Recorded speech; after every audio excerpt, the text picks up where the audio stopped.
Final hour overdrive continues, powered by FanDuel, bringing you everything from the opening line to the final score. Bryan Hayes. I haven't jammed up my own name in a while. I almost mashed up my own name with Frankie Corrado. Bryan Hayes and Frankie Corrado. Hazy B. Maybe that's what I was thinking. Yeah. It's going with Hazy B. But Chris Bassitt will join us here in a moment of the Blue Jays. We've got Mike Johnson coming up later in the hour. Leafs Flames tonight.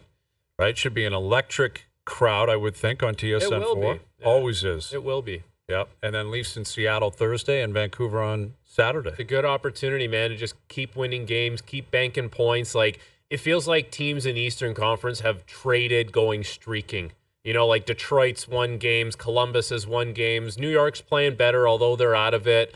Ottawa continues to win. Like, it's a good time for them to just rack up some points and have that currency in the bank. It can't hurt you at this point in the year. No, and you're facing Dustin Wolf tonight, and Doogie, I guess, dug up the stat that when he's coming off a loss, the guy's unbeaten. Like, he's 4-0, 937 save percentage. Good. But he's a kid, right? And there haven't been a ton of options or opportunities for him to bounce back. I mean, they have gone back and forth. Darth Vladar was playing, I think, over the weekend. Yep. Right? This guy's going to be like in the Rookie of the Year talk. Dustin Wolf for sure. He's going to be top 3. Yeah, well, you got Hudson and Celebrini tonight. You're doing that game, Montreal and San Jose. Yeah, first time they're playing against each other, former college teammates. Yeah. So I think they're excited. Sure. I think those are the 3. I think it's those two. I think even Mitchkov has fallen off in Philly, right? He had that great start. Dude, you can't be a guy that's like healthy scratched or getting benched and win Rookie of the Year. No, you can't play 7 minutes a night and Torts is yelling at you every other night. You know, good rookie season for sure, but not Rookie of the Year. No. Tortorella alone did not give him that opportunity to be up for the Rookie of the Year. Like, Torts just won't allow you to do it. Where Hudson's playing 26 minutes a night, regardless of how he's playing that night. He has, yeah. Like, he plays every single night, and he plays big minutes. And Celebrini's in a very similar spot. Because San Jose is just, they are committing to tanking, like, year after year after year. They're accumulating a lot of picks. They can have a ton of cap space. I think next year, they're second or third, as it currently stands, in terms of cap space. I don't know how much they're willing to spend going into next year. I could see Mikko Rantanen, maybe, do they kick tires on that? Mitch Marner, if he gets there. San Jose, if I'm both of those teams, I'm looking at some of these big free agents, and I'm like, I have so much money for you. Right. Why wouldn't you? And they have a lot, again, of young talent coming, and it's just a matter of when you think you can turn the corner. That's the question. Like, Chicago and San Jose are both bottom of the barrel right now. They have been for a couple of years. One's got Bedard, one's got Celebrini. It's going to be a race to see who gets out of the basement. Yeah, and like and how quickly it can happen. Like we were talking about with Vladdy, like if Toronto doesn't commit to Vladdy because maybe they're worried about, what it looks like long term, guess what, man? There's always a team that's more desperate. And in the NHL, where there's a lot of parity, cap's going up, these teams that had a lot of cap space are going to have even more cap space. And I'm not there yet as far as buying into, small market teams, especially in the States, are not going to be able to keep up with this cap rising.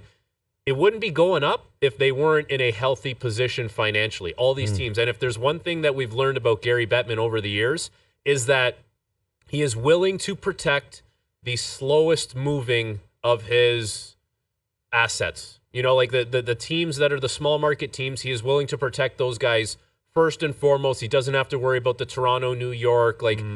Those aren't his concern. It's just who am I protecting that needs the most help? And so the fact that this is going up the way it is tells me those teams are in good shape. Yeah, at least to get to the floor at a minimum. I mean, that's what it has to be. And franchise values are going up and up and up as well, right? That always gets lost on people that, these poor owners, based on the CBA, they have to pay a certain amount of money. Well, if they were to sell the team, they would make it all back plus hundreds of millions of dollars.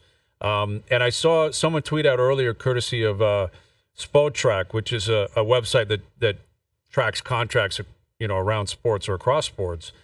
As of today, projected cap space for next year, the Winnipeg Jets are actually at the top of the list, which surprised me. But San Jose is 2, Columbus is 3, Carolina's 4. You got Chicago in there, you got Calgary in there, you got Buffalo in there, Anaheim in there. Like, there's a common denominator. The bad teams, a lot of the bad teams. Carolina's obviously a great team. Dallas is in there. They're a very good team. But there's a lot of smaller markets or teams that are just not that good, that don't have players to spend on. And if the cap's going to go up by $8 or $9 million this year, and then by like 15 the year after that, and it's just going to keep going and going and going, that you got to get players. Yeah. And if they expand, which we think is going to happen, and it gets to 34 teams, then it's even more of a rat race to get the guys. There's not enough guys to make $8 million. Yeah. Like they're going to pay guys a lot of money that don't deserve to make that much money. And some of that's going to be based on what we saw in like the old cap, let's call it, like old cap world that we just are coming out of compared to the new cap world. But I'm sorry, like 32 teams already. When we get to 34, there's going to be guys that make way too much money for what they are. Well, you got to fill out a roster and you got to hit the floor. Yeah.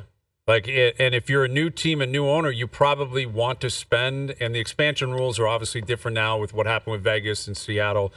It's definitely much more advantageous for a new owner now to expand into the league and to have at least a hope at getting some talented players. But if you're in a new market, you got to prove that you're in it to win it right away. So you're going to have to spend. And Seattle's going through, right? Like Seattle's in trouble. They had the success in their second year. And everyone was on board. And, yeah, it wasn't Vegas, but it was really good. And they're not there. No, they're going the opposite way, quite frankly. And now Yanni Gourde's hurt, and they got rid of Grubauer. Like, they're making up for some of the mistakes they made right off the bat. They splashed too much money too early, again, on the wrong guys. You know, Grubauer in particular, like, that's just a horrible contract. Yeah. Like, it was crushing. He never showed, even that second year when they went to the playoffs, I don't think it was really him. Well, they kind of won in spite of him at that point. Like, both goalies were him and Drieger, maybe. I was going to say, yeah. They were both like sub 900 guys. I don't want to run over Drieger. I can't remember if it was him, but Grubauer was there for sure, and he was sub 900. Grubauer was definitely there, and it wasn't good enough. Yeah. But there's going to be a lot of money. And again, if you're a free agent, what that means is you feel pretty comfortable if you're not going to get it with your respective team, you're going to get it from someone else. Yeah. Like if you're Rantanen, if you're Marner, even if you're John Tavares is different because of his age, you're not getting a 7 or 8 year deal from anybody. Like the only way that happens is if it's a Chris Tanev type thing. Like 7 years, but it's $3.5 million, so it spreads out, and it's the same amount of cash, and you stay in the league. I'm not sure why John would accept that. I don't think that will be on the table for him. But like John Tavares, let's say he hits free agency and the Leafs are like, we're going to go a different direction. There will be 4 or 5 teams at least competing for his services. Well, think about what Stamkos, and willing to pay him a good amount of money. No kidding. Think about what Stamkos got. Mm-hmm. And I'm not saying Tavares would get the Stamkos contract or the Stamkos money, but he'll get Stamkos percentage of the cap, which means that kind of money, you know, with the increase that we're going to see. Well, then he might get even more than Stamkos. But like if you're paying, let's say you wanted him to be your third line center.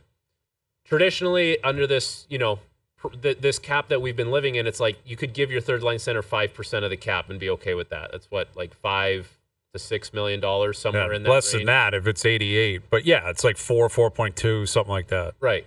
Like, so, you know, 5% of the cap moving forward is going to give him, I don't know, does it give him $6 million? It might, yeah. If it's going to be up around 97 or 98 or whatever. Like if you use the Nugent Hopkins contract, like he's 5 and change, and he was, you know, you could call him a third line center on that team. That's, you know, so that means he's making more than that.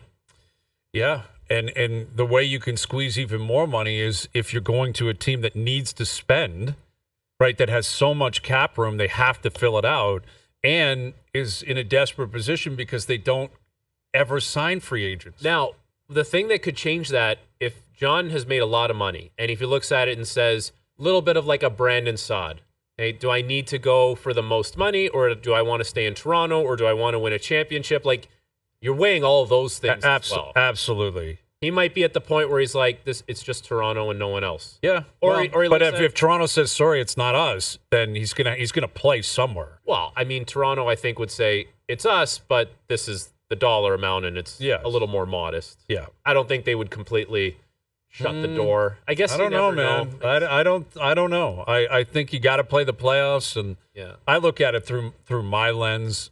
My lens is not the lens of Maple Leaf Sports and Entertainment. Right.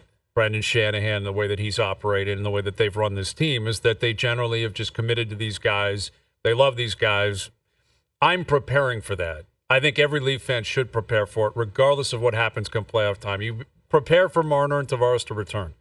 That's generally the way the Leafs have operated, and history would suggest that's how they will continue to operate. But if they hold cord here and wait until the playoffs play out. If it goes well, that opens the door to so many different things, clearly. If it goes poorly again and they lose again in the first round,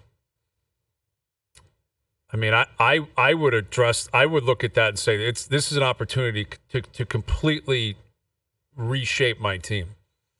And let Tavares walk, let Marner walk. Maybe you put Riley up for trade, and you look at it and you say, we've got Matthews, we got Nylander, we got Tanev, we got McCabe, and we got 2 goalies.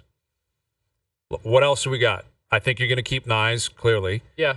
He'll get paid like a 4 or 5 year deal, and he's an RFA, and they're going to pay him. And obviously there are guys that are going to stick around. You're not going to turn over your whole roster, but you can weaponize this cap space, man. I was saying that last week. Like there's going to be so much room, and it's a daunting task. It's an uncomfortable one, and it doesn't guarantee you anything in the end. But if you do it right, man, the payoff could be extreme. Now, the thing is, like, you're going to have all this cap space, and that's great. You just have to hope there's a crop of free agents that are worth spending the money on. Well, you know what I mean? Like that. You got to be patient. The two worlds have to collide there. And that's what makes it difficult, and I understand that. And that's what's so complicating here about approaching a long-term contract at big money is once you sign it, that's it. Like you've made your bed. That's the team that you're going forward with. Right? Like Dallas just did that with Luka. They're like, we're just not going to make our bed like that. We're not going to get in bed with $350 million where that's it. Then we don't have any other option but building around it. Once you give it out, you're in. Because what comes with it in this league, in the NHL, is no move, no trade, everything. Like it's just everything's in the hands of the player. Think about what Carolina did. Like they moved off Rantanen. Well, Colorado brought in Natchez.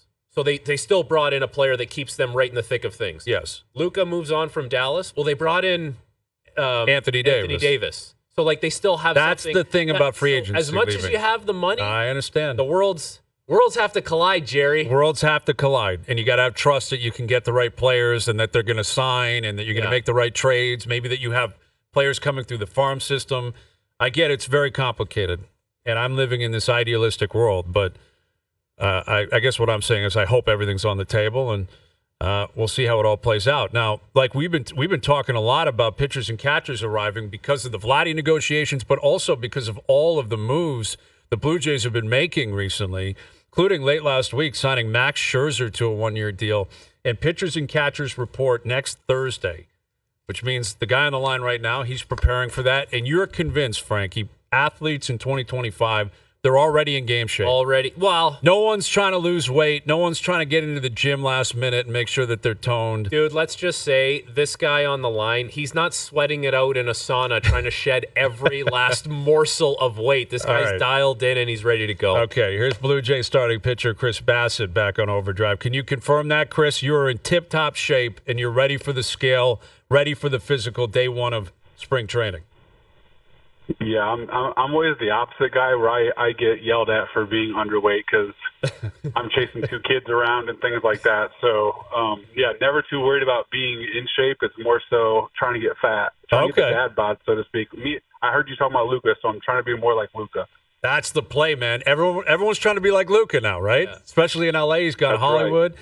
Yeah, the dad bod. I guess that would be a thing, right? Are you familiar with the skinny dad bod? You know what that means? Like the skinny fat guy? Come across that? Yeah. Is that how you define your own body type, Chris? I wish I could have a belly. Somehow my metabolism is still going. So so far nothing there. I'm jealous, man. I got 2 kids, and that's an issue for me. But I'm not reporting to camp again in 10 days. And as you get closer to spring training, again, February 13th, next Thursday, you guys will arrive in Dunedin. What with the turnover that comes every single year, now you got Scherzer rolling through town. You got Jimenez coming in. You got Santander. You've got all these moves. Jeff Hoffman, obviously Garcia's back. Like as a veteran in the clubhouse, how much of early in the spring is about just relationships and about seeing the guys, getting used to having new guys around? How much of the preparation, at least early in spring, is about the camaraderie and team building? Yeah, I mean, obviously, I would say the biggest thing through spring is just we obviously have an older group, so I would say the biggest thing is, like you said, kind of just improving relationships, growing relationships, but then also just staying healthy and just understanding. And we have a veteran group, so I don't think it's going to be an issue one bit, but just ramping up the right way and just understanding it's a long, long year. Going into your third year now with the Blue Jays, how comfortable do you feel here in the city with your game, how it's evolved? Like, how's your overall feel for Toronto and being a member of the Blue Jays? Yeah, very comfortable. Obviously, me and Pete Walker, we've grown together, understanding each other, understanding kind of what I need, understanding what kind of he needs from me.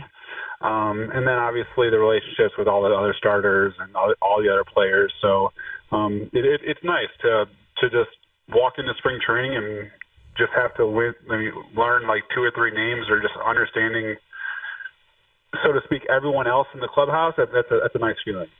So Max Scherzer is a guy you're familiar with. You knew him in New York. Obviously, he's an all-time great. He's going to Cooperstown. Having a guy like that, in the rotation, in the clubhouse, arriving in spring, how much value do you place in the arrival of Max Scherzer? Yeah, massive. He's been there. He's done that. He's a world champion. I think he's a Hall of Famer very, very soon. I think bringing in a guy like of his caliber can only help.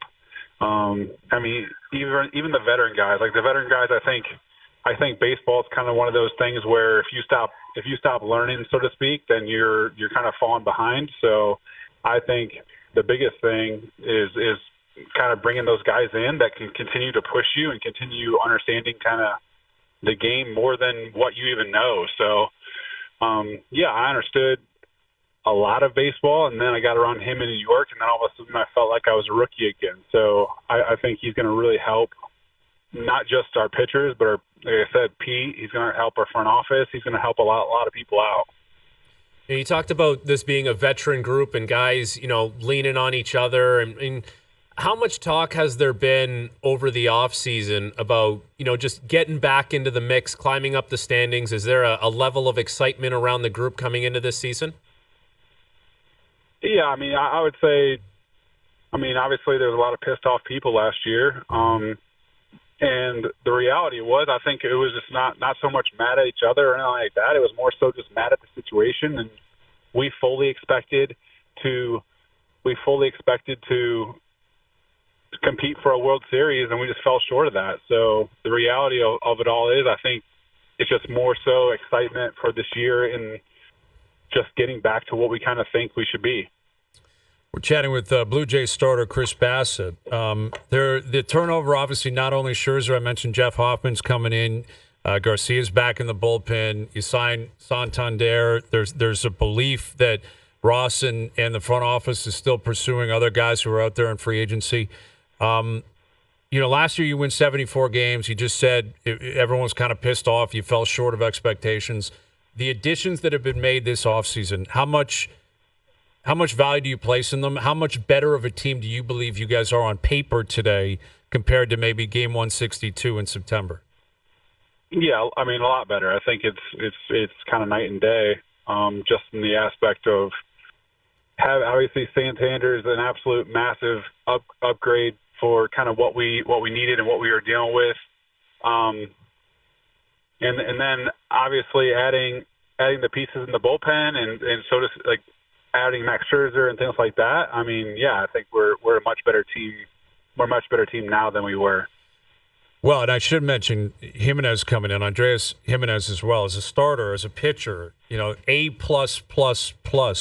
defensive second baseman. Like, how much joy did you take in hearing that Jimenez will be playing, second base for you guys this year? Yeah. Yeah, I'm a ground ball pitcher, and yeah.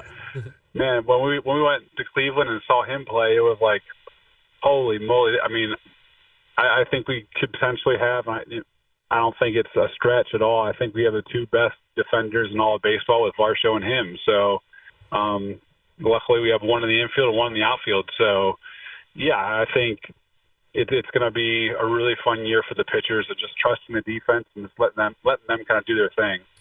You know, we talk about Vladdy so much, and you know the brilliant season that he had last year. Like, how much, from your eye, have you seen Vladdy grow from the time that you've gone to Toronto and to the end of last season?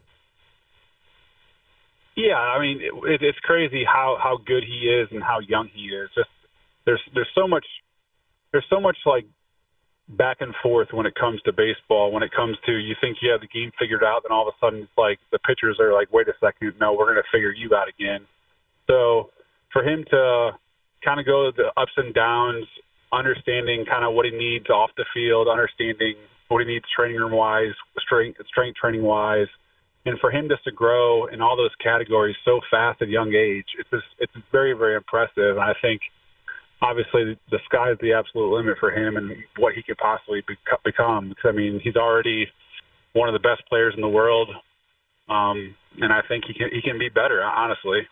In which way do you see that happening? Where do you see him improving? Which parts of his game? I would say just everything. I think the games kind of came so easy to him. It's kind of one of those things where it's just like he's just doing things. He doesn't really understand why he's doing them or how he's doing them. I kind of think all the greats are somewhat like that. But he's definitely in one of those categories where he has the ability and the talent to do things that just other people are not able to do. And I think the more and more he understands the game, where it's, oh, pitchers are trying to do this to me or trying to do that to me, and just understand every single pitch type and like pitcher, like the ups and downs when it comes to velo and it comes to like spin rate and all the nerdy stuff when it comes to baseball. Once he really starts to kind of dive into all that stuff, I think he's going to be an absolute monster, but I already think he is. Mm-hmm. With Chris Bassitt, how much of that do you study in terms of your own performance? Spin rate, underlying numbers. The obvious ones are in front of you: wins, losses, ERA, strikeouts, walks, all that kind of stuff. But how often do you pursue it in terms of what else is kind of below the surface, so to speak? I would say I kind of do like every like 3 or 4 weeks. I kind of look at them and it's more so just to make sure they're at where they're supposed to be. It's not so much I'm kind of past the point of tinkering. Now it's refining all my pitches. I know I have a whole bunch of them, but now it's more so just making sure my sinker movement is correct, making sure just all the movements are correct, the arm slot's correct, understanding kind of where my body needs to be, understanding how many innings I'm at and what I need to do off the field with the strength staff. But I mean, our strength staff and our basically Hosey, our trainer, and then obviously Scott Weberg, our strength coach, they're unbelievable. And I honestly give a lot of credit to them just because, again, we're an older group, but me, Gauzy, and Berrios have been very, very reliable, and when it comes to every fifth day, we're taking the ball. So, hats off to them just to constantly keep us in shape and keep us kind of where we need to be. You throw a lot of different types of pitches. I remember that being the storyline when you got to Toronto, and now that you're going into your third year, you still kind of sticking with the big variety, or is there something different on the menu for Chris Bassitt this year? No, like I just kind of alluded to, I think it's more so just refining my pitches. I don't think adding a pitch anymore is a good idea. Now it's just, like I said, refining them, making sure they're all correct. I think adding more is just going to take away from something else, and I think less is more kind of at this career. Rather than adding, I mean, we could easily see something from a subtraction point rather than an addition point. Well, Chris, we're getting close, man. Pitchers and catchers, it's incredible. Like, does the offseason, does it feel longer or shorter as you go on in your career?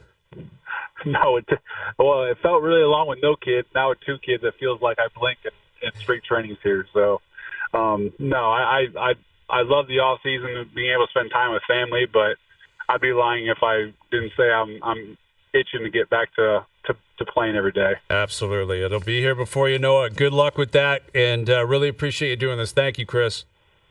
Thank you. There's Chris Bassitt of the Toronto Blue Jays. And, man, they got a veteran staff like they really do with Gausman and Barrios and now Scherzer. And you presume the fifth starter is Bowden Francis. And based on how he pitched in August and September, if he's anything close to that, that was ace-like stuff. Like, his numbers were phenomenal.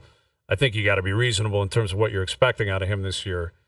But very veteran approach, right? Like, just get to know each other, get in there, take it slow, stay healthy, be ready. It's a long grind. Yeah. The marathon. It's good that they're a veteran group. You also want to see them perform like a veteran group. Mm-hmm. You know what I mean? Like, I don't know. Like, it felt like, not to say that it's not an immature group. It's far from that. He said it. Like, they didn't meet expectations last year. For whatever reason, there's a lot of guys that didn't perform to the capabilities that they can. And I don't know, with a veteran group, you'd like to see that.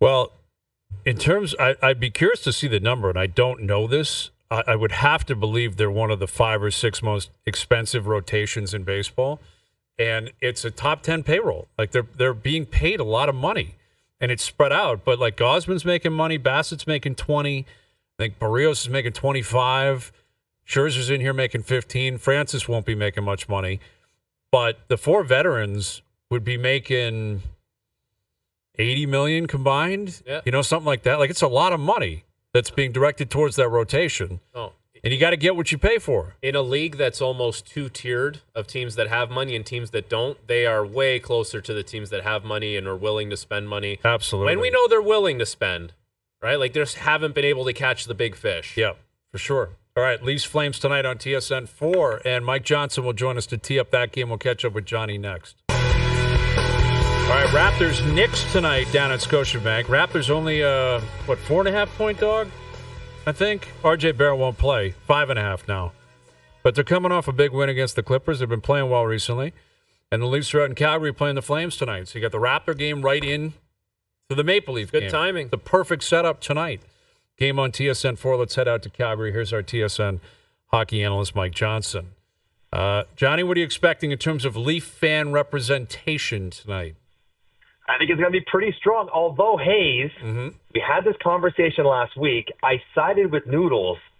I might have been swayed from what I saw in Edmonton, where I thought there was a boatload of Leaf fans in the crowd, way more than I remembered. You may have been right there, Hayes. So we'll see what happens tonight, but there'll probably be lots of fans here for the Leafs like there always are across Canada. Yeah, for sure. And I saw Lomberg talking about it. I think Ryan Huska was talking about it. Like, they're just so disappointed. We got to stop with this, though. Like, I know, you got to stop asking We know, man. Like, there's Leaf fans everywhere. Do we need to berate the home team with questions about this thing?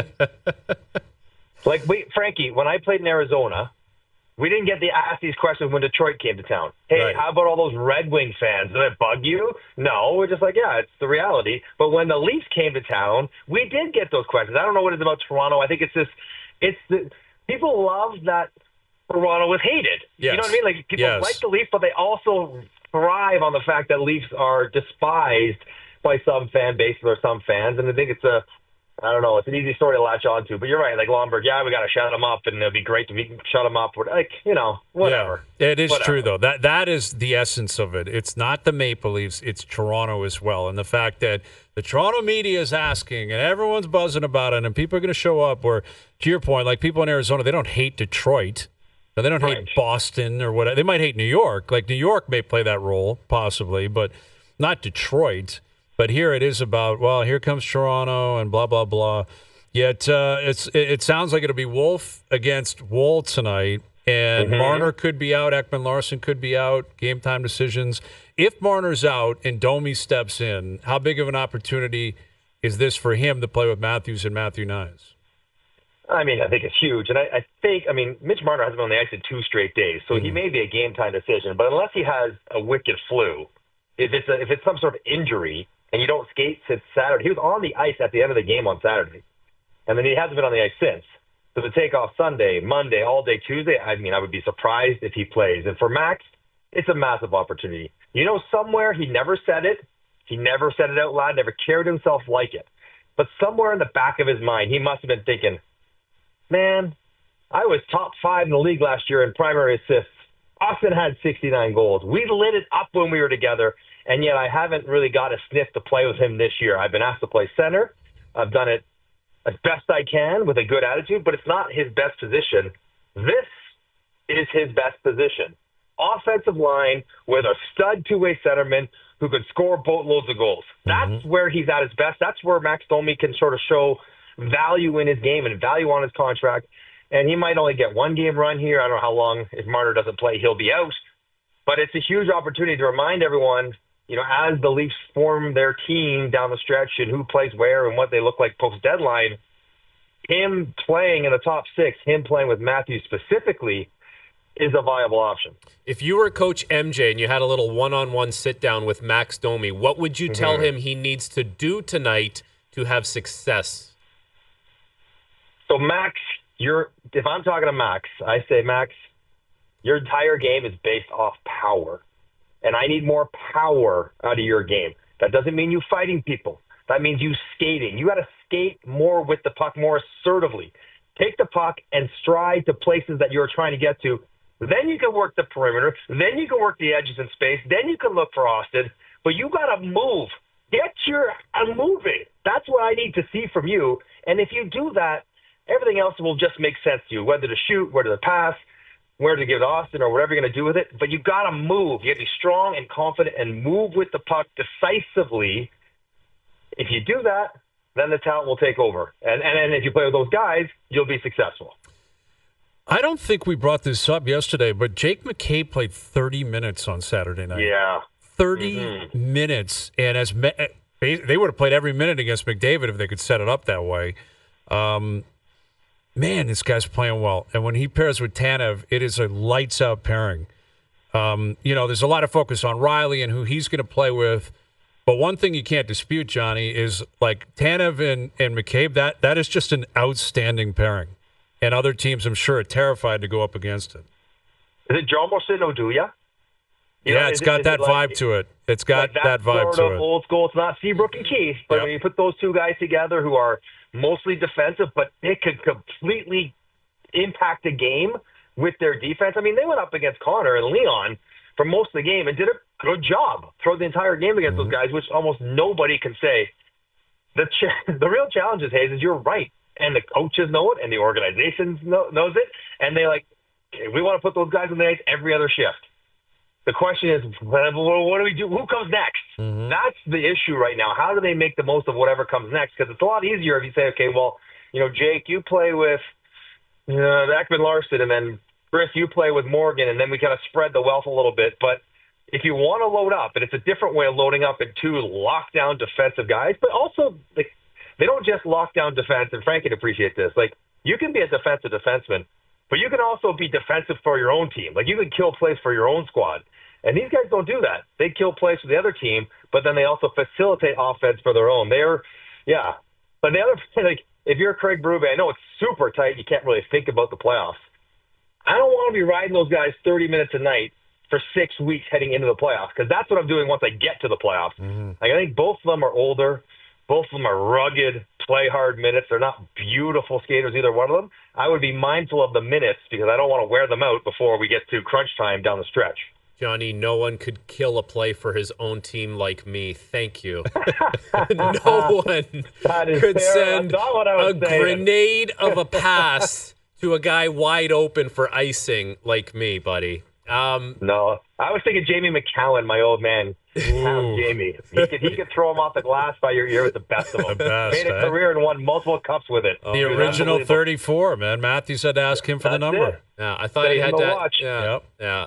And the stash. Go ahead, continue. The Leafs power play. Can they continue to recreate the types of goals that they scored against Edmonton? Like Nyes gets one, he's banging around the front of the net, he's got good hands. McMahon downhill, around the net, in tight, he scores. That seems to be a pretty good recipe because a lot of the other stuff gets taken away. Can they continue to produce those types of goals? I mean, yes. I mean, it's got to be. Entries will be harder without Marner. He's sort of a guy who quiets everything down and gets possession. But I think the idea, Frankie, of the balance between you don't take every shot you can get, right? That's not good power play philosophy. Not every shot's a good shot. But I think bringing a shooting mentality more often is something the Leafs need to do on their power play. I was like, in the last 2 months, they're 28th in the league in shots per minute on the power play. But they just don't shoot very often. So I think when you want to get those, you talk about the plays in front, going downhill, driving the net, rebounds, tips, traffic, that comes with possession and then shots from appropriate areas in appropriate ways.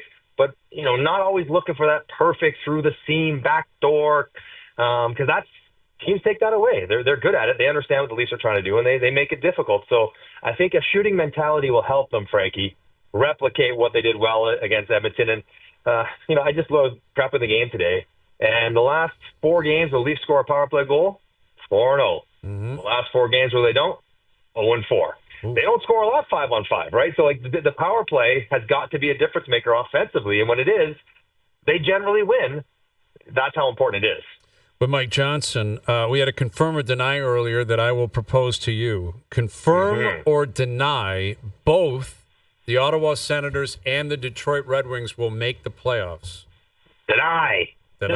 Strong deny. I saw that coming from a mile away. I love it. So continue. I think Ottawa is very good, and I think Ottawa is legit, and especially Omar coming back.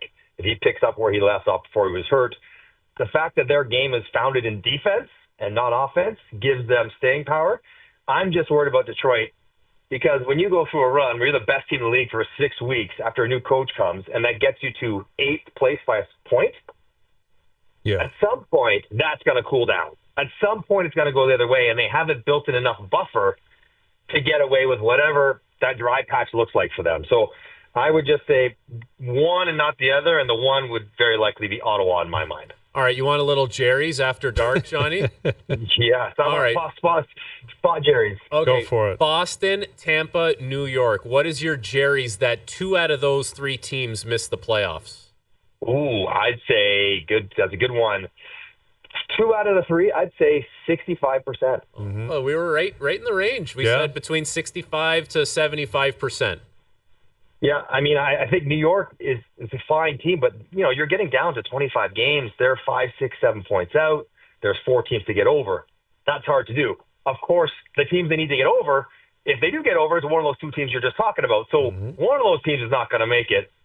Tampa has the advantage of games in hand. But again, I was looking at Tampa, and what's Tampa's plus goal differential? It's huge plus 34. Man. Huge plus 34. Boston is minus 26 or whatever. So they have 60 goal difference, but they have the same number of points. But I'm checking, so Tampa has the second most wins by 3 or more goals.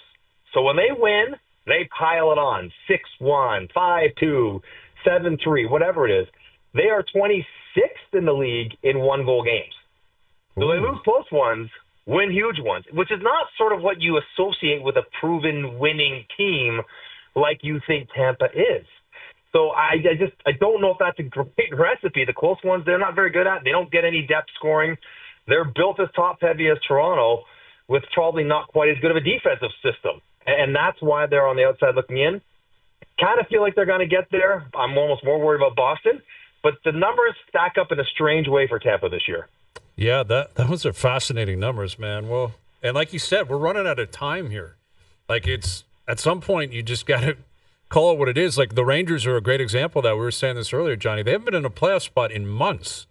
This isn't like they've lost 10 in a row and now it's like what happened here and they were great 3 weeks ago. They have not been in the race really legitimately for quite some time. And at some point, I think you just got to call it as it is. Like they may be running out of time, and Boston, Tampa, there's a lot left though. There's a lot of runway, and we'll see how it plays out. It's still so close, so close. So yes. It's not like you're making up 7 points if you're Boston or Tampa. You're making up 1 or 2, right? Exactly, which is more than doable. And you're doing it against. Let's be honest. It's not like Detroit or Ottawa have a great recent history of success in tight moments. So we'll see how they do down the stretch. But it's the defense for Ottawa that makes me a believer in them. They're a top 6 or 7 team defensively, which kind of gives you room to go dry or to go through some rough patches because you got goaltending and defense. Yep, and Allmark is confirmed returning tonight down in Tampa. There you go. There you go. All right, Johnny, have a good call tonight. We'll do it again later in the week. All right, fellas. Have a good day. Mike Johnson, our TSN hockey analyst. Leafs Flames on TSN 4 tonight. 9 p.m. puck drop.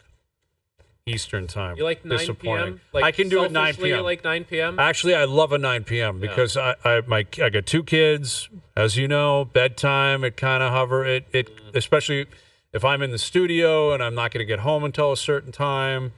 There's some interaction there clearly, and then they're bouncing off the walls. You try to settle. Hopefully, they shut it down by 8:30, 8:45, right into the game. Perfect for me. That's perfect. Perfect for me. Yeah. Because if it's a 7 o'clock or 7:30, it's usually, okay, I'm going to watch the first. Then we're going to try to get up. I got to pause the game. Like, it just gets complicated. You gotta get the PVR going. Yeah, it gets complicated. Yeah. But 9 p.m., I won't miss anything. That's perfect. Perfect for me. Perfect. You might even make a little tasty treat, little snack. Oh, yeah. I got big plans tonight. This is my Super Bowl tonight. I can't wait for the 9 p.m. So few 9 p.m. games that you gotta plan something in advance, right? Because the Seattle game's 10, I think. Like, that extra hour is like, okay, now we're getting into a point where I'll probably be tired by the third period. There is a middle, like the 9 p.m. is perfect. Done at 11:30, 11:40. I can wait for the post game. Douthie and the boys will be on fire tonight. It's great, dude. I love the fact that, like, you're thinking there's a snack happening. Oh, I got plans, thinking man. About it all day. I got plans. I got big plans. I'm gonna dim the lights, and it's gonna get romantic tonight. I can't wait for this 9 p.m. game. Overdrive continues. TSN 1050 and on TSN 2. All right, today's best bets are powered by FanDuel. Make your picks and assemble a same-game parlay in seconds in the FanDuel Sportsbook app. Leafs money line, Austin Matthews, 4+ shots on goal. That's paying plus 154. It's a small number. It's a smaller play. But I like the Leafs tonight. I think, again, they kind of survived on Saturday, but it was a gutsy win. They had a great start. They're coming off a stretch where they weren't playing that well. You know, they really weren't playing that well. They deserved to lose a lot of games, and they weren't scoring. They were not scoring. I think they get after it tonight in Calgary. Like, I think it'll be a great atmosphere. They've been out west now since Friday. They're acclimated to the time zone. I think they get after it tonight. I think Matthews has a night with or without Marner. I'm on the Leafs money line. Matthews plus, or at least 4+ shots on goal tonight, paying plus 154. Today's best bets powered by FanDuel. Live same-game parlays are now available for every NHL game. On the FanDuel Sportsbook app, please play responsibly. 18+, physically located in Ontario. FanDuel's got so many great, like, Super Bowl props and options. Like, it's like reading an encyclopedia. Like, every day I wake up and I just start looking over, like, FanDuel. I'm like, oh, what am I going to play today? This is the first thing you do. That's what it is. I'm like, oh, let's look at that's an interesting prop. Yeah, okay, I could maybe get down with that. Like, I find the Super Bowl, it's obviously you're going to play the spread. You're probably going to play the total. But it's prop central, man. Yeah. Like, and you got to find sneaky props, and we'll do that throughout the week. We'll get to that as we get closer to Friday for sure. But do you get into, like, FanDuel's got it all, like the Gatorade and the national anthem? Not generally. Yeah, I'll play the coin flip and the anthem because it's so unique to the game. Right. And it's not big money. There's limits on it anyway. It's not like you're going to put huge cash on it, but you throw 10. It's like walking into a casino and you put 10 on red or 10 on black. You're like, let's get the party started here. Yeah. That's kind of how I look at it. Maybe you hit a coin flip, you hit an anthem, and you're running away with it, and you feel great. Tell me what you think of this. I did a Habs game in Vegas on New Year's Eve.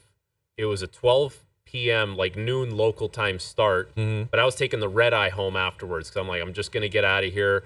So game finishes, check out of the hotel. I got hours to kill now. So I just set up shop at a blackjack table.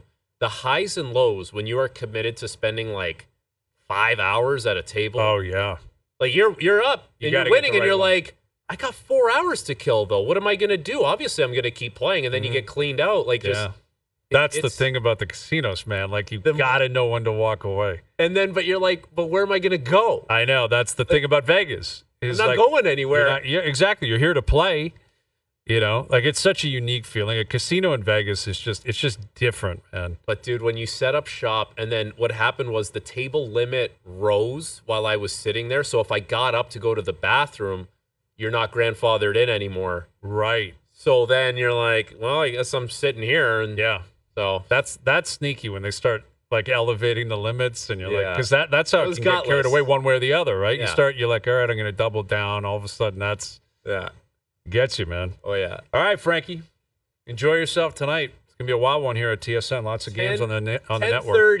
10:30 start. I'll be watching. Sharks. You will not be Hudson. watching. Celebrini Hudson. I'll be watching. Thanks to everyone behind the scenes for helping out. We appreciate it. Everyone for tuning in today. TV, radio, podcast, web. We appreciate that. We're out of here. Enjoy your evenings. Enjoy the games tomorrow. We're back, or tonight. We're back tomorrow at 4 p.m. We'll chat then.